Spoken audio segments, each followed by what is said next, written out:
to play, don't you? Whoop, bonk ahead. Hi, everybody. It's Forbio.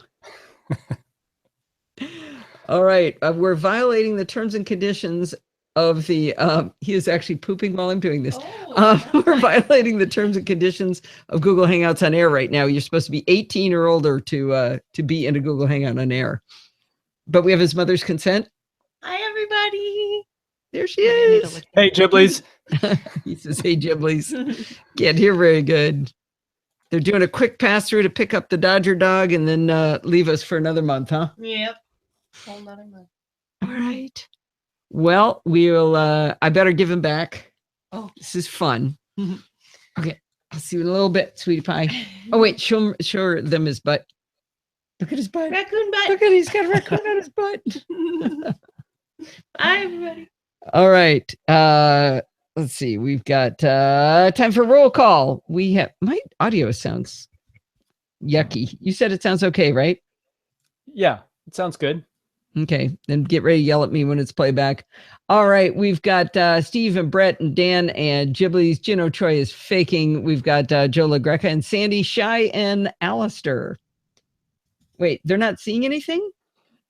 Well, I'm guessing it's because I had to put a new link in to your page. And if they missed Forbes then. All they have to do is refresh the page. So they're not hearing you say that, so I'm typing it. Yeah. That's the trouble if we have a second link then. So everyone who's at podfeed.com, refresh your page if you don't see video because we have a new link in. All right, Steve, rotate towards your right shoulder and then Forbes can be seen. There he is. There's grandson Forbes and Giblies. Yeah. All right. There they are. Hi, Forbes. Oh, I guess he's leaving. Steve, do you want to go get the thing to show Shy? Oh, yeah. I'm going to mute here. I'll be right back. Okay. I'm going to do a little test recording here for you guys while he runs off. He wants to show you guys something that he got me for Christmas that Shy will get a kick out of. Brett will too. Here we go. Hi, this is Allison Sheridan of the NosillaCast podcast, hosted at podfeed.com. And now we'll test playback. Hi, this is Allison Sheridan of the NosillaCast podcast, hosted at podfeed.com. All right. Wait till you see Shy. It's very cool. Very cool. Let's see. We'll start. I am back. All right, wait. Let me put it on screen here. Put you up. All right, show them. So many of you know that we went to see Shy perform as the lead in Mamma Mia, which was a fantastic musical. And he took us on a backstage tour after the play, which was really cool.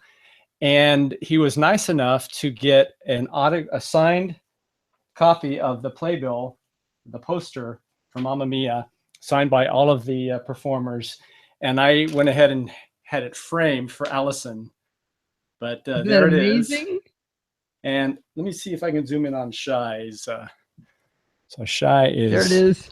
Oh, perfect. Right, it's a cool poster. Yeah. Oh, and the reason there's a... very good, Steve. Sandy is asking why I have a towel over my chair. I should take it off for the video, but you know how the cat likes to jump up there? Ada likes to jump up there. She sunk her nails into this brand new leather chair the first day I got it home. So I was hoping that if I put this on there, it would slip and she would fall, but it doesn't. It just gives her more traction to jump up there. So I'll take a chance. She's sitting down over there. So we'll see if that works out. So, all right, we should probably get the show going here, Steve. I think we should. All right. Okay, here we go, guys. Ready, set, go. Cats and leather, pick one, Alistair says. All right, here we go. Hi, this is Allison Sheridan of the NosillaCast podcast, hosted at podfeed.com, a technology geek podcast with an ever so slight Macintosh bias. Today is Saturday, January 1st, 2017, and this is show number 608. Well, I hope you guys all had a safe and happy holiday.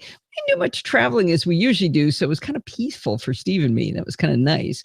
And that's actually a good thing because this week we head off to CES, the conference formerly known as the Consumer Electronics Show in Las Vegas.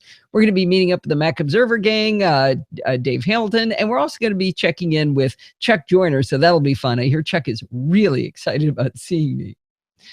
Well, anyway, in Chit Chat Across the Pond this week, we're joined by good friend of the show and sometimes host, Alistair Jenks. A while ago, I tricked him into using Affinity Photo, and in this episode, he tricks me into buying Affinity Designer.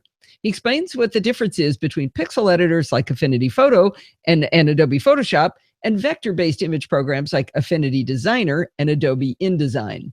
Now, I'm not sure you really want to listen to this episode because, like I said, I spent the $50 to buy Affinity Designer before we were even done doing the recording. You can find Chit Chat Across the Pond in your favorite podcatcher of choice. Well, I wanted to give you some feedback I got from the Nosilla castaways about AirPods. First of all, I asked in the show last time whether our blind friends could tell me whether there's actually a way to clear the pop-up screen that the AirPods show on screen while running voiceover. I'd swiped up, down, right, left, every combination of fingers I could think of, and I couldn't crack the code on how to give it away. Kevin Jones wrote to me on Twitter and suggested I try pressing the home button. Sure enough, that worked. I also heard from Garth Humphreys. He does a show called iBlind Tech. It's really good. Garth explained that you can just close the AirPods case to get the pop-up to go away. Yeah, I guess I should have thought of that one too. Well, Garth also did an episode on the first 24 hours hands-on with the AirPods, and I listened to that. He's got a fantastic voice, by the way. And in it, he said that the lag between when he taps a letter on screen and when he hears that tap wasn't bad at all. However, after a week or so now of using AirPods, he wrote again and said it's more annoying than he thought it would be. He also said it's not consistent, which I bet is even more annoying. He says that he's found if he's going to do a lot of interacting with the iPhone, he uses wired headphones. But if he's mostly listening to podcasts or audiobooks, he just simply uses the AirPods. Take a quick stop there. So a couple things. You said Saturday, January 1st, but that's no biggie. Shoot, Sunday, isn't it? Yeah. And I think Alistair is saying you said Adobe InDesign, not Adobe Illustrator. Yeah, you know what? I'm going to start over. Yeah, and you know what? I keep getting those two things mixed up. What's the difference? InDesign is page layout. Illustrator is the tool. Yeah. And I also had a typo, a very unfortunate typo that I wanted to stop and fix. So, okay, we'll do that one again. Take two. Thanks for your observations, chat room. You're doing good. You guys aren't fired this week. Okay, so it's not Saturday. It is Sunday. All right. Okay, no more screw ups, Allison. All right, here we go. Hi, this is Allison Sheridan of the NosillaCast podcast, hosted at podfeet.com, a technology geek podcast with an ever so slight Macintosh bias. Today is Sunday, January 1st, 2017, and this is show number 608. Well, I hope you guys all had a safe and happy holiday. We didn't do as much traveling as usual, so it was kind of peaceful for Steve and me. That's a good thing because this week we head off to CES. That's the conference formerly known as the Consumer Electronics Show. It's in Las Vegas and it's exhausting. So we have a really good time though. We're going to be meeting up with Dave Hamilton and the rest of the Mac Observer gang, and Chuck Joyner will be there as well. I hear Chuck is really, really excited about seeing me. So get ready for a bunch of great interviews with crazy products we find out at CES. When Chit Chat Across the Pond this week, we're joined by good friend of the show and sometimes host, Alistair Jenks. A while ago, I tricked him into using Affinity Photo, and in this episode, he tricks me into buying Affinity Designer. He explains what the difference is between pixel editors, like Affinity Photo and Adobe Photoshop, and vector-based image programs like Affinity Designer and Adobe's Illustrator. I'm not sure you should listen to this episode, really, because I did spend that $50 to buy Affinity Designer before we even done recording. You can find Chit Chat Across the Pond in your favorite podcatcher of choice. I wanted to give you some feedback I got from the Nosilla castaways about AirPods. First of all, I asked whether our blind friends could tell me, is there a way to clear the pop-up screen that AirPods show on screen when you're running voiceover? I had swiped up, down, right, left. I'd done every combination of fingers I could think of, and I couldn't crack the code on how to get it to go away. Well, Kevin Jones wrote to me on Twitter, and he said, why don't you try pressing the home button? Sure enough, that worked. I also heard from Garth Humphreys. He does a podcast called iBlind Tech. Garth explained that you can just close the AirPods case to get the pop-up to go away. I guess I should have thought of that, since that's how I get it to go away on my iPhone when I can see. Just didn't think of it for some reason. Garth did an episode on iBlind Tech of his first 24 hours hands-on. I listened to it, and he's got a fantastic voice. I did explain to him that his punishment for writing to me was that he needs to do some reviews for the show, because he's just got a voice I could listen to all day. Anyway, in his first 24 hours hands-on, he said there is a lag between when he taps a letter on screen and when he hears the tap, but it wasn't bad at all. He wrote to me about a week or so later, though, of using the AirPods, and he said it's a lot more annoying than he thought it would be. He said it's also not consistent, which I kind of bet is even more annoying. He says that he's found if he's going to do a lot of interacting with the phone, he uses wired headphones. But if he's mostly listening to podcasts or audiobooks, he uses the AirPods. So we're going to talk a little bit more about lag later in the show, but I wanted to keep going with the listener feedback. Listener Jill wrote in with a very interesting observation about AirPods. Remember, I talked about how you can only control volume, fast forward, and rewind using Siri, since there are no buttons on the device. She pointed out that Siri only works if you allow access to Siri while the phone is locked. Allowing this can make it easier for a bad actor to get to data on your phone. I actively turned this feature on a while ago because I often want to make a phone call while my phone is in my spy belt when I'm walking, so it hadn't dawned on me that Siri control required you to have the phone unlocked, if you had it set that way. So Jill found an interesting solution. She bought a small and lightweight Bluetooth remote control from Satechi for her iPhone. Now she can leave her phone in her purse, wear the AirPods, but simply slip her hand into her pocket to play, pause, fast forward, and rewind and control volume with the Satechi remote. She doesn't have to open up Siri to her lock screen to do any of this. Jill said that the Satechi remote can only be paired to one device at a time, so it only gives you the illusion of controlling the AirPods, when in fact, it's just controlling the phone. She also said she had no idea how often she fiddled with her audio until she got the remote and noticed how much she enjoyed using it. Jill also compared and contrasted the AirPods to her other Bluetooth headphones. She pointed out that while the initial pairing process is way easier with the AirPods, once they're paired to your devices, the other headphones she has are easier to switch between devices. With AirPods, they stay connected to the last device you use them with. To switch, you have to manually connect to them on a different device. She said that her other headphones will grab whatever device is playing audio as long as they've previously been paired. I have to say, though, this has not been my experience at all. I watch videos on my iPad while I'm at the gym, but I carry my iPhone, closed with the screen locked, on a spy belt while I work out. I would like the iPad audio to go to the headphones. If the last device to play to any Bluetooth headphones was the iPhone, that's where it stays. I always have to manually switch the connection to the Bluetooth headphones, AirPods, or otherwise. It's kind of interesting that we're having different experiences with that, though. Well, Jill mentioned one thing I hadn't really thought about.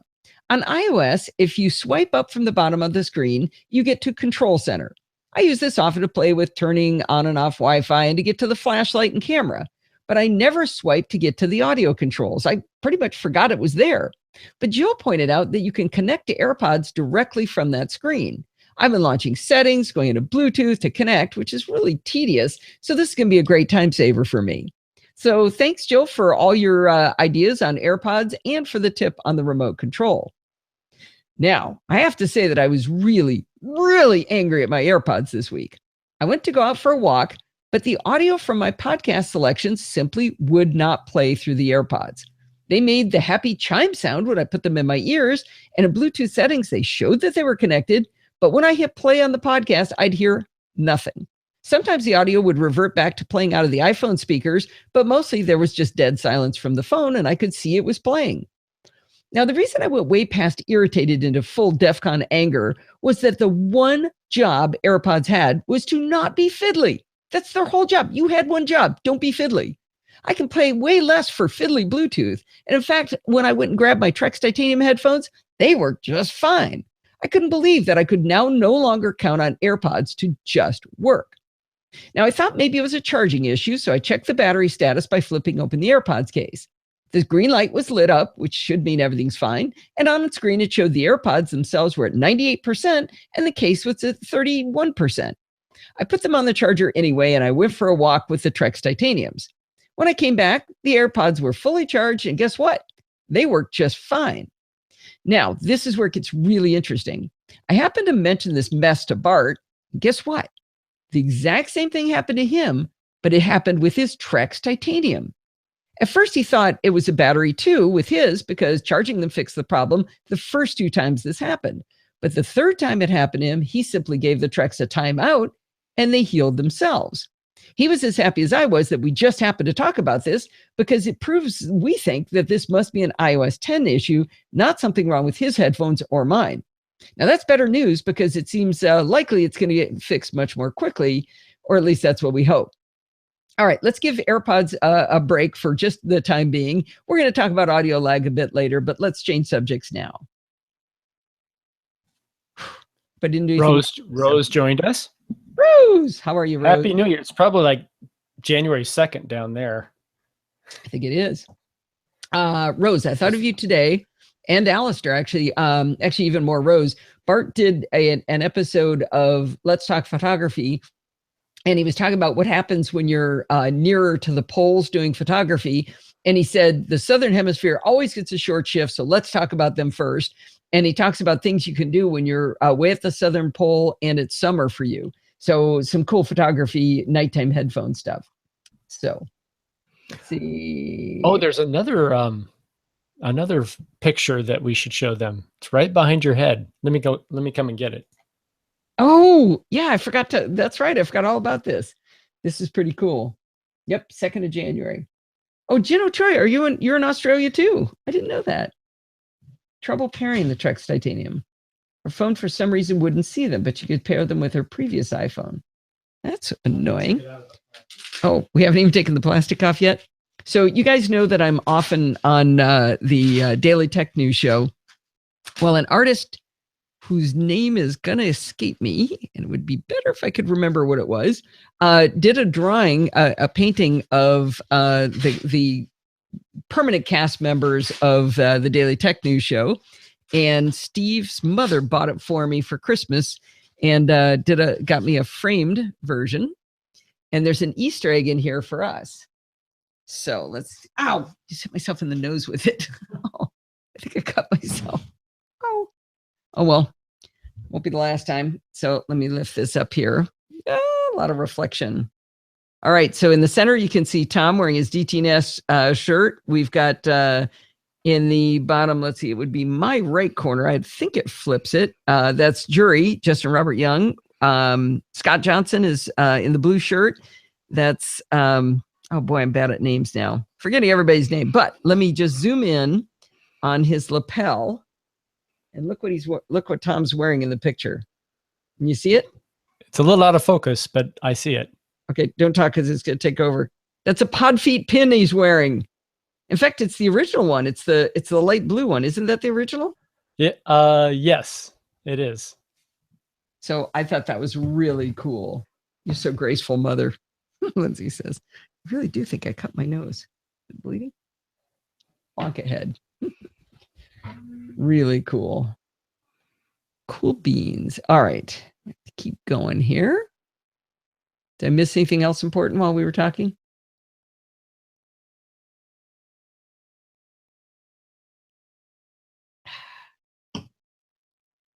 All right. Apparently not. Okay. That's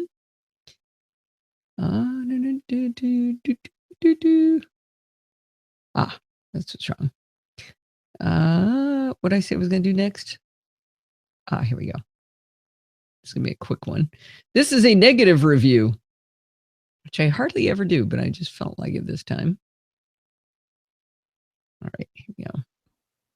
When the MacBook and later the MacBook Pro came out with only USB-C, there was a lot of moaning and groaning about dongles, but mixed reactions about the loss of the MagSafe power connector. It was designed to break away if someone hit the cable, so your laptop wouldn't go skidding across the table and onto the floor. Some people loved MagSafe, some people didn't. I personally was in the love category. Remember when Steve Jobs introduced MagSafe and his memorable quote was, "You're tired of breaking them and we're tired of fixing them." I was absolutely sold when he said that. Countless times the MagSafe's connector saved my laptops over the years. I'm on my favorite time. I'll never forget this. I was at my friend Melanie's house and I had my laptop on her desk and I purposely strung the power cable across the room to the outlet on the other side of the door.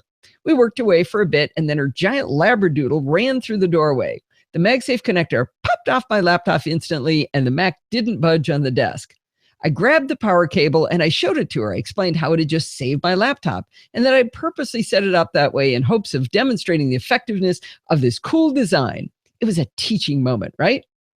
But then, while I was very firmly grasping the MagSafe end, her bigger dog, a Great Dane, came barreling through the same doorway. Since I was holding onto one end, the end plugged into the wall outlet was ripped out, bending the pins on the connector. I couldn't believe it. I mean, I was able to bend it back, but it sure wrecked my teaching moment. Anyway, back to 2016. Now I know it's 2017, but it was 2016 when I first wrote this up for the blog.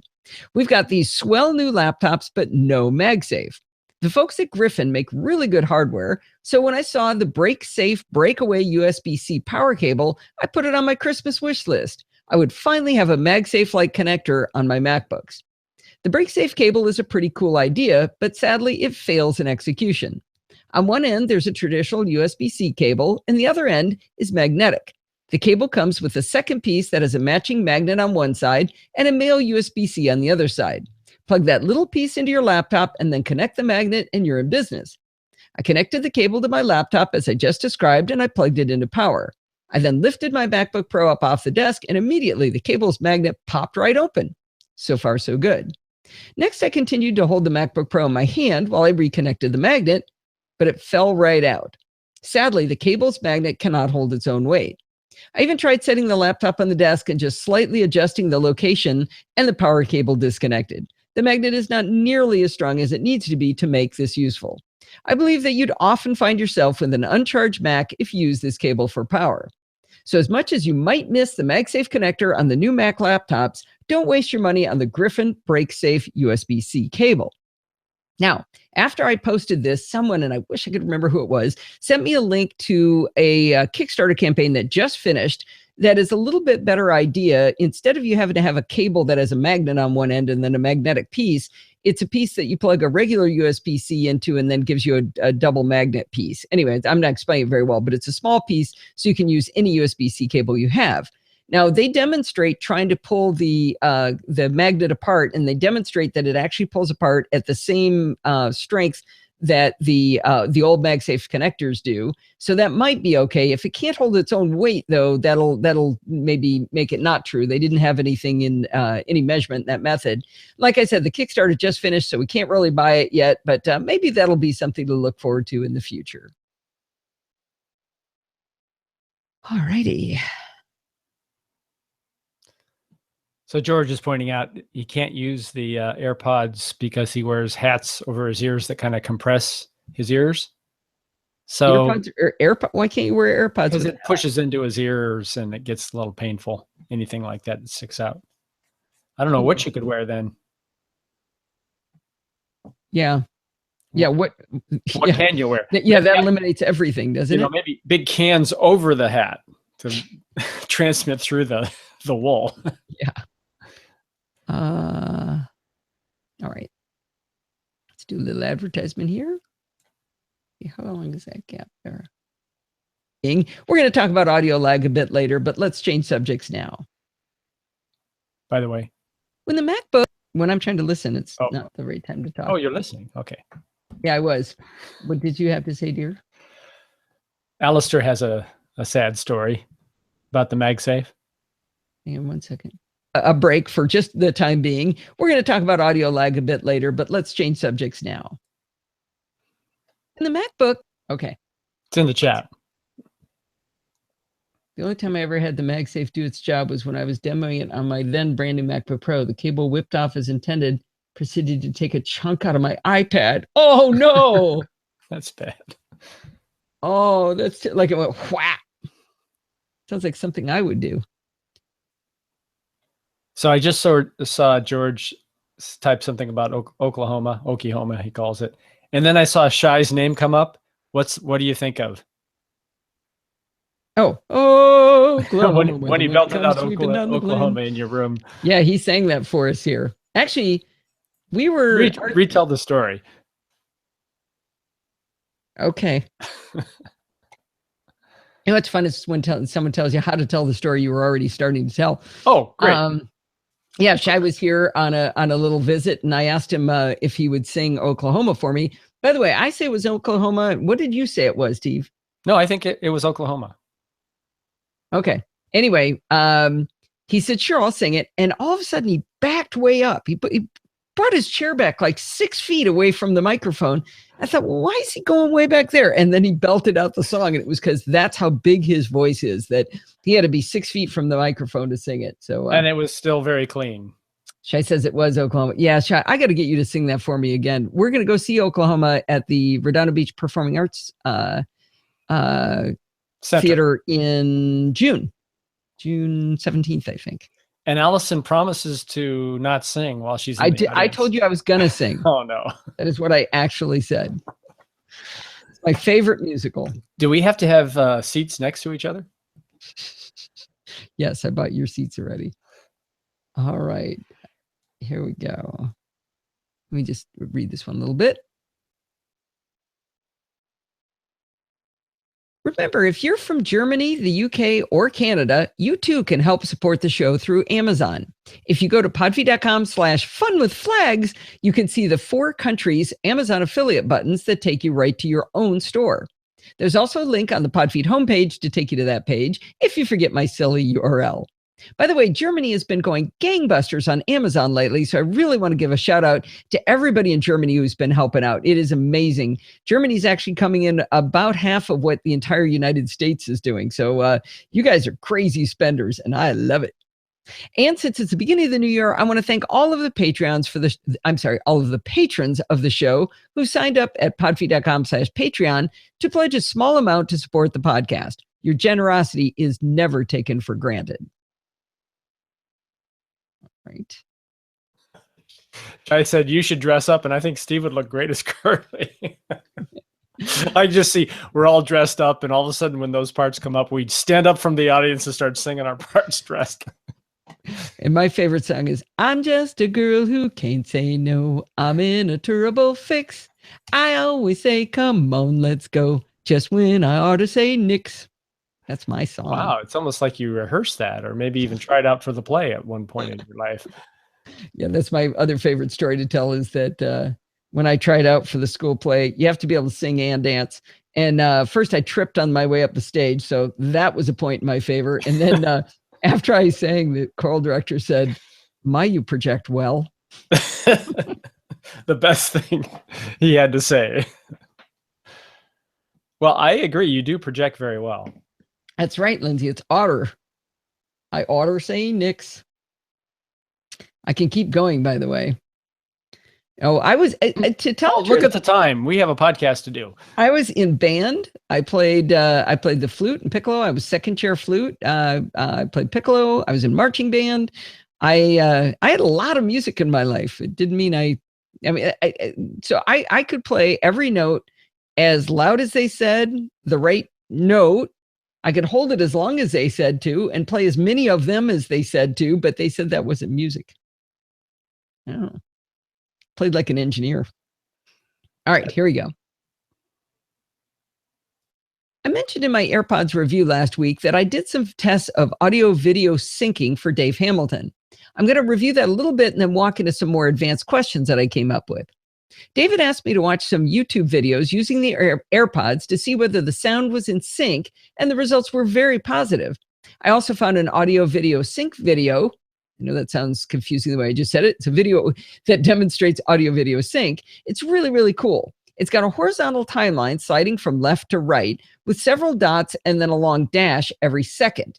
Then there's a ball bouncing on the dash as it goes by, as the timeline kind of goes by, and it makes a click sound right when it hits. The idea is that from the timeline, you can measure how many milliseconds of delay there are between when you see the ball hit and when you hear it hit.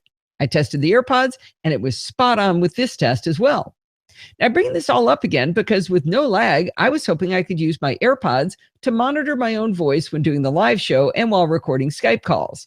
I use Audio Hijack from Rogue Amoeba to do the audio piping around. I don't use a mixer, and within that app, I can monitor my own voice. I'll describe the simplest example of how Audio Hijack works to monitor a recording. In Audio Hijack, you build up a flow of audio using bricks on a screen. You always need an input brick and an output brick. So I can drag in a brick of my microphone as the input and the AirPods as the output. If I were really recording, I'd also want to drag in a recorder brick after the headphones monitor, after I do the headphones monitor brick. Does that make sense? All right, so with my wired headphones, there's an ever so slight delay between when I talk and what I hear in my headphones. It's small enough that it's not bothersome. If you've ever heard a long lag between your own speech and hearing it, you'll know that it's very distracting and it actually causes you to slow down your speech, which of course makes it even worse. Audio Hijack has a compensation option for the lag, and it works to almost completely eliminate it on my wired headphones. However, when I ran a test on the AirPods with Audio Hijack, the lag was terrible. I didn't have a way to measure it, but it was really, really, really bad. Absolutely unusable. Now, I was baffled why this would be, since according to my earlier tests, the AirPods could play back audio without a lag at all. There was no sync issue to speak of. The folks at Rogue Amoeba are really responsive and brilliant, so I dropped a note to them. I really had two questions. One being whether there was any way to fix the problem, and if there wasn't a fix, could they at least explain to me why these two tests had such different results? Chris Barajas wrote back right away, suggesting that I take a look at Stephen Coyle's tests of Bluetooth headphones to learn about lag. Stephen has been running tests comparing different Bluetooth versus wired headsets, I guess I should say, and has actually measured the lag. Stephen cares a lot about latency because he's the author of a fun game for iOS called Tapped. That's T-A-P-T. You try to tap out the rhythm of different songs, and then it gives you a score. If you have a lag between when you tap and what you hear, it kind of sucks the fun out of the game. In his most recent tests, he determined that the lag from the AirPods is worse than any other Bluetooth headphones that he's tested. Stephen is so my people. He even made a spreadsheet of all of his testing results, which he shares, and I've got a link to that in the show notes. He measured the lag on the AirPods as being about 22% worse than the other three Bluetooth headphones he tested.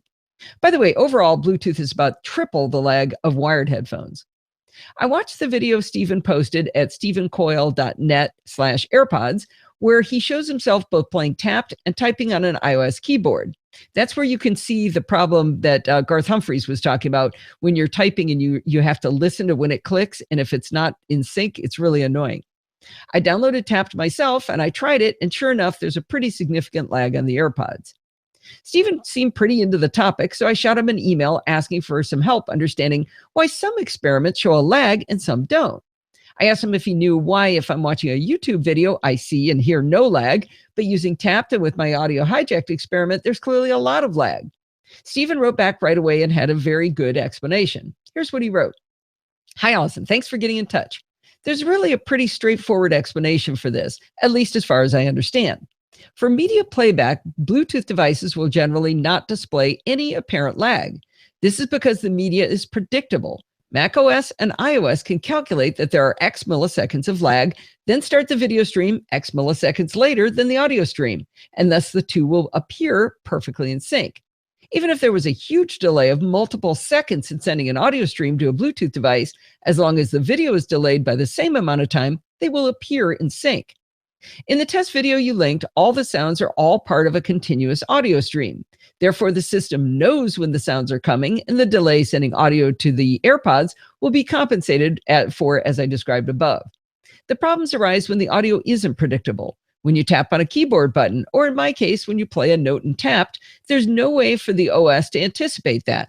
All it can do is rush to get the audio signal out as quickly as it can, which is the amount of time I talk about my tests. macOS and iOS can't send the audio early because it can't be known in advance when the audio should be played. The same holds true for any other real-time application, like passing audio from an input device to the AirPods. In these circumstances, even 1 to 200 milliseconds can be quite noticeable, and that's why you're noticing a huge lag using Audio Hijack and why you don't notice it during media playback. I hope that clears it up a little. Let me know if you have any more questions about it. Best, Stephen. Well, at first, I was content with Stephen's explanation. I thought it was great. But then I remembered that Steve and I also did an experiment with Skype, where there was also no lag. Skype can't possibly predict when I'm going to speak either, and has no way of knowing whether I'm on Bluetooth headphones. So how is it compensating for the lag? I wrote a note with both Stephen and Chris of Rogue Amoeba on distribution. Here's what Stephen explained to me next. Remember, he made a mistake saying, let me know if you have any more questions, because I kept going. Here's what he wrote. I think Skype is exempt from the problem for the same reasons media playback is. Basically, even though the Skype stream is showing events as they happen, it's just presenting an audio-video stream that's sent to you from your husband. So the computer can still calculate the delay between the audio and video, and then artificially delay the video stream by that amount of time, in order that they appear perfectly in sync. While it seems to you like you're seeing live video, you're actually seeing a video feed that's slightly delayed in order to match the audio to your AirPods. Well, that made perfect sense to me. But that brought up another question. If Skype can adjust to make the match, shouldn't Audio Hijack be able to do the same thing? It was time to pester Chris yet again. He had a good answer to that as well. He said, we do try to detect the delays of these Bluetooth devices, but for purposes of syncing with other devices in Airfoil, that's another product of theirs, if you output to the local computer output as well as a Bluetooth headset, you'll notice we delay the local output to match that Bluetooth delay. Well, while I wish that there was a way for me to use my AirPods as studio monitors, the next best thing was to gain an understanding of why. I thank Stephen and Chris for the responses. I haven't given up hope on this. I'm trying to convince Chris that Audio Hijack could have a block or a brick with an adjustable slider that speeds up the microphone. It was fun to learn about the subject and really dig into the why. And so thanks to Chris from Rogue Amoeba and Stephen Coyle. It was really fun learning. Whew. All right. Doing good. We're talking about schnauzers? No. Oh, I didn't know that. He's been gone for a while. But anyway, George showed us, he put a link in to a picture of his, I assume they're his dogs, dressed in what he called nylons. They look like sweaters. Excuse me? Check it out. Oh, you can't go to a link, can you? Yeah, I can. Does that mess you up? Check out his link. Probably. Now, it is their backside, but it's still, you get a good shot of the sweater. Those are nice sweaters. Did you knit those yourself, George? Cable wow, that's actually a cable knit. Cable, yeah. And what's the other one? How did you know that was cable knit? I heard you talk enough about it. Cable knit is done with double-ended needles. It's really terrifying. You knit onto these two needles and then you switch them. It's terrifying. I've done it before, but it's a terrifying thing. All right, where are we? One more bit here. Oh, there we go. I was going to say it'd be longer than 12 minutes. Still not going to be a very long show. We are almost done. Yeah, so Lindsay, I will definitely be on time, if not a little bit early, if you wanted to speed up the salmon cooking. Does that mess you up, Steve? Race done. Lindsay and Nolan are trying to get out of here to get back home to San Diego, so they don't get to eat until we're done here. Spam and Timmy are the two dogs. Spam and Timmy? I'm going to guess Spam is on the left and Timmy's on the right, just because of coloration, but not sure. All right. Here we go. Steve Davidson.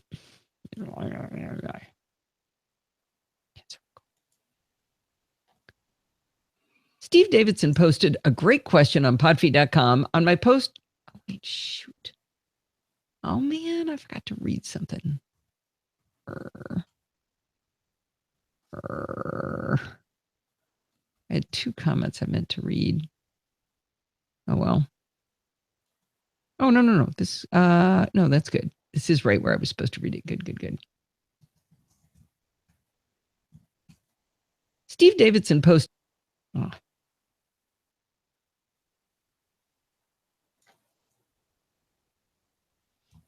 Okay. After I wrote the segment up for the blog about lag, Steve Feinstein made a clarification that I think is important. He pointed out that lag is not the same thing as sync. You can have a lot of lag, but have the audio and video still be in sync. It's interesting to think about. When watching a video, sync is all that matters. But in a conversation, you care about both sync and lag. Thanks for the clarification, Steve. You're welcome. Not you. Oh. Eva and Stephen Coyle. It was really fun learning. After I wrote the segment up, all right, that's good. Now I can go to this one and then no to this one and no to this one. And then it goes like that. There we go. All right. Steve Davidson posted a great question on podfeet.com about my post about the Netgear Nighthawk X8 router that I did quite a while ago. He wrote, Allison, now that Apple has end-of-life the Airport Extreme, my device of choice until now, I'm taking another look at the Netgear Nighthawk X8. Your endorsement has to be worth money to Netgear. Besides the obvious reasons to use an Apple access point / router, quality, auto notification of firmware updates, that sort of thing, is the fact that I can plug 2 USB drives into it via a USB hub, and it provides great time machine backup destinations for my home systems. So the big question is, do you know if the Netgear Nighthawk X8's USB ports can support over-the-network time machine backups? Well, this is a great question, Steve, and the short answer is yes, you can do this and it works. Short answers aren't the theme of the NosillaCast, are they? Well, Netgear does have a really, really old how-to on setting up Time Machine to work with their routers, but let's walk through it ourselves. You start by connecting the drive you want to use to your Mac and formatting it appropriately, macOS extended. Then you move it to the router and using one of the 2 USB ports, only one of them is USB 3, so pay attention to which one you use. And then when you go back to your Mac, in the left sidebar under Shared, you're going to see a computer called ReadyShare. Connecting ReadyShare will show you all of the logical partitions on that drive, not by their cute Mac name, but by a drive letter like you're on Windows 95. You have to poke around at those drives to figure out which one is the right one. I noticed with one drive I tested that I had a recovery partition showing as a drive letter, so that was pretty cool. Takes some sleuthing, but you should be able to crack the code on which one's which. When you ask ReadyShare to reveal what's inside the drives, you will be asked for your router login. The Netgear instructions, also evidently written in 1995, say to enter admin and password for the credentials. I trust that you're going to have changed your password to something a tad more secure than that. Once you've authenticated, it's a simple matter of opening Time Machine and pointing it to the drive letter of the right logical partition, and you're good to go. I did a test of it, but I had to stop it since the drive I was testing with was far smaller than my Mac's current level of data. Now, Steve's question got me thinking that I had a problem that might be solved by essentially the same idea. I have a 3 terabyte spinning hard drive sitting on my desk that I use for doing super duper backups of my MacBook Pro. In the past, I would plug it in when I wanted to run a backup. But now that I have the Belkin dock with all those lovely USB ports on the back, I plug the drive into it and it's always accessible so I can have backups run automatically. Now that's all fine and dandy, except for how annoying it is. I have partitioned this drive into 3 1 terabyte drives. That means that every time I want to move my MacBook Pro, it is a laptop after all, I have to unmount 3 drives. Even with a tool like Mountain from appgineers.de that lets you unmount all connected drives and put the machine to sleep, a 7,200 RPM drive unmounting 3 partitions takes pretty much forever. I'm talking like a whole minute. I don't have that kind of time. I was also having problems with them being indexed by Spotlight, so when I'd launch an app, it would launch from one of those drives. I fixed that with Stephen Getz's help, but it still bugged me having to have them there all the time. Since I knew Time Machine worked great as a network-attached device, I thought it'd be swell to do my super-duper backups the same way as what Steve was trying to do with Time Machine. Now, for those of you who are yelling into the audio players, reminding me that I already have not 1 but 2 network-attached storage devices in my Drobo 5N and FS, I know that, but still, this sounded like fun to figure out if it would work. The end of the experiment will be relevant to that scenario as well.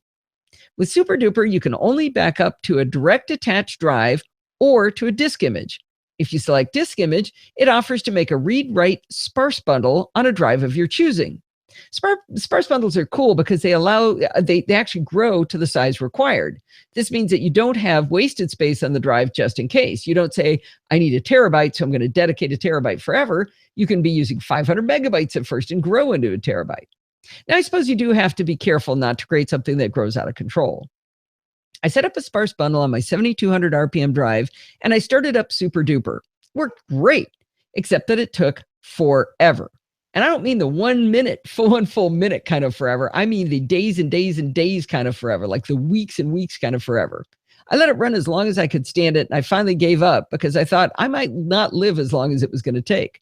I did some math and never did figure out what was taking so long. The disk write speed is nothing to write home about, but it didn't take weeks to back up to it the first time around when it was sitting on my desk. And the network is gigabit Ethernet, the drive is USB 3, and so is the port it's connected to. So, like I said, I have no idea why this was so slow. Now, if I were a real scientist, I would have direct attached the drive and written to the sparse bundle locally for comparison, and then moved it over for incremental backups. Instead, I had a better idea. Last year, I bought a 1 terabyte external SSD to offload my giant photo library from my internal drive. Now that I have a 2 terabyte internal drive in the new MacBook Pro, I brought my photos back inside. That meant that 1 terabyte SSD was available as a backup drive. I plugged it into the Belkin on my desk and I set it up as my local backup drive. Now, I still have to eject it before I dash away, but since it's an SSD, it only takes a couple of seconds to unmount. It also takes up nearly zero space on my desk. It's like the size of a credit card. It's a tiny little thing. You can lose it. So it doesn't. Another advantage, I had to set the old drive on a washcloth to dampen the hum of the spinning drive so you wouldn't hear it in these audio recordings. The other thing is it's only one partition. It's not quite what I was hoping for, but it works well for my purposes. Now, if I could just figure out what's wrong with my crash plan backups. Everybody's excited about Daniel showing up. Hey, Daniel. You're almost at the end of the show here. Let's see. Oh, we have another Steve Feinstein. Okay. Miss anything good? Poor children. Well, George is just describing how he got his dogs. Timmy had a little bit of a bad history with kids that kind of abused him. Oh. But he's in a good home now, and he's got a fantastic sweater. Who made the sweater? Did we find out? Yeah, he bought them at some local store. Nice. Alistair, unmounting spinning drives is the devil. They unmount themselves when you don't want them to. It takes forever when you do want them to. And then they remount. I even said, okay, well, I'll just have my super duper backup run and unmount it. And that worked great. And then all of a sudden they're mounted again. They're the devil. I agree with you, Alistair. All right. Here we go. The bum rush. All right. I think that's the rear end view of the two dogs. I like it. I'm guessing. Well, Steve Feinstein also had a point on the blog about this article as well.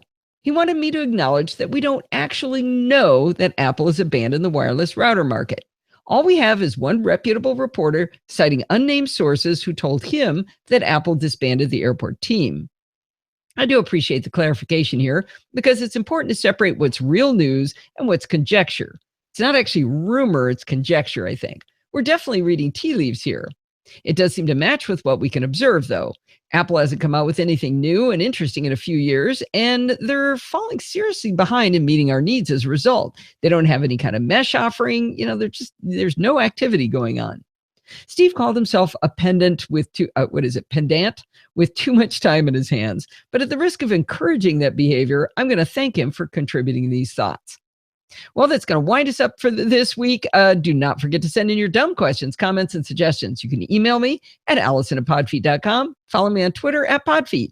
And remember, everything good starts with podfeet.com. We got podfeet.com/Patreon, podfeet.com/Facebook, podfeet.com/Google+, podfeet.com/Amazon, podfeet.com/Fun with Flags. And if you want to join in the fun of the live show, head on over to podfeet.com/live on Sunday nights at 5 p.m. Pacific time and join the friendly and enthusiastic NosillaCastaways. Thanks for listening and stay subscribed. Whew. Boom.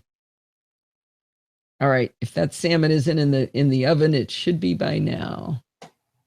Wow, Timmy's got quite a stare going on in that latest link from George. I think the camera caught his retinas. Is Timmy the dog? Yeah, he was the abused dog. Oh, okay. Puffy.com/vexillology. Fun with Flags. I stole that from what do you call? Where did the chat just go? Right here. Oh, shoot. I forgot to write this up. I got to put it in next week. The chat room is now secure. If you would like to make a secure connection, look in your text chat, what do you call? your chat client and set it to 6697 as the secure port. So we've got SSL on there. Thank you to Jolo Greca. Big Bang. Thank you, Rose. Why be normal? Is that George? Wait. No, That's that's like someone that, yeah, why be normal? Look at that. So at what point, where's Dodger? Okay, can you go ahead and put it on Dodger? Dodger, Come here, Dodge. What on Dodger? The camera. Yeah. This is Big Boy Dodger. I call him baseball bat. Yeah, He's got a tail like a he's baseball got a bat. Labrador baseball bat tail. I think Forbes needs to come back. Tell her. Oh, Tell Forbes Lindsay. comes back. Okay. To me. All right. I think. To Allison. Whoops. All right. I think we're doing just notice HEBS in the pod feed entry to chat. Oh, where did you see that, George? To me would be sushi for Dodger. Yeah, he likes to think about him. Oh, long time. Wait, long time, first time. Long time listener, first time in the chat room. Great. Really? Thanks for joining us, YB Normal. Oh, I would have called you out if I'd noticed. I'm sorry. You know, there really is no reason to be normal. If you want to, Steve likes to. Oh, the pod feed, I hear him coming. Live show entry page. Uh-oh. Coughing up a storm there. You okay? Here we go, Forbes. All right, you're all about to get some grandbaby time. Puking mode, so be Is careful. Primo Chuck. puking mood. Maybe we need a. Maybe he'll puke on the air. That's keep There's it clean. There's a tilt great. the camera down a touch. Okay, there's a great video. I took him outside in the rain, and he was not at all happy with it. And Lindsay was taping him, just looking really angry at me for getting rain on his head, and he just barfs all over me. It was so funny. That was Forbes, priceless. what are you looking down there? You're looking at the wrong camera. You want to look up at that one? I could switch cameras. Let's try that. So, Kevin just chatted in. He's not in the chat room, but apparently he's streaming the video to a 50-inch TV while to listen to while working. Let's see. Let's do this one. Whoa. Whoops. No, that's wrong. Hang on. That's really high. Oh, that's right. Yeah. Okay. Hang on. Here you go, Forbes. There you go, Forbes. There's all Forbes all the time. He gets this glazed look when he looks at any kind of tech, right? All right. What do we want to do? We want to do a sound bounce document to new file. I love watching his eyes. He's actually checking things out as they move around. Just looking at your fingers and then looking at the screen. Look up here. I'm just lips.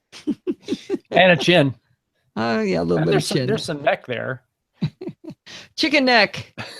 Always good. Okay, we're going to export that to an AIFF. I can do everything. Uh-oh. What is that? What was that? She's holding a pacifier up there to get him to look up. The Dodger pacifier. Okay, that's funny. TPP app. Why is the text expander expanding? This is his intelligent look. Let's see, we'll do this. AF. Oh, that worked. Brett says, punch in. Punch in. Yeah. Yes, Sandy, Forbes is helping quite a bit. I'm going to click on me to save the camera, keep the camera on him. You're adorable, Steve, but this one wins. Fine. Yeah. Oh, who do you see? Do you see Mama? Let's give a smile. He smiles a lot. No? Oh, there he goes. Yep. He saw Mama. There we go. People in the chat room are like, okay, do we have to look at this? That's the hashtag for the video. There's a smile. Oh, there we go. Good job, Forbes. Now he's mesmerized by the display. Yep. He's back to look at the display. My fingers are down there. Oh. There we go. Here's Mama. I wish you could see what Lindsay's doing. She's going. Okay, this is funny. It's funny right there. All right. Well, I think this show has degraded into This Week in Babies. This Weekend Babies. We should probably get going. What do you think? Yeah, Bye. I think it's time. Happy New Year! Happy New Year! Yay! There we go. There we go. All right. Bye, everybody. Happy New Year, everyone. Wait. Say it again, Steve. Happy New Year, everyone. Enjoy your 2017. Be happy, healthy, and safe. There we go. Bye-bye. Bye.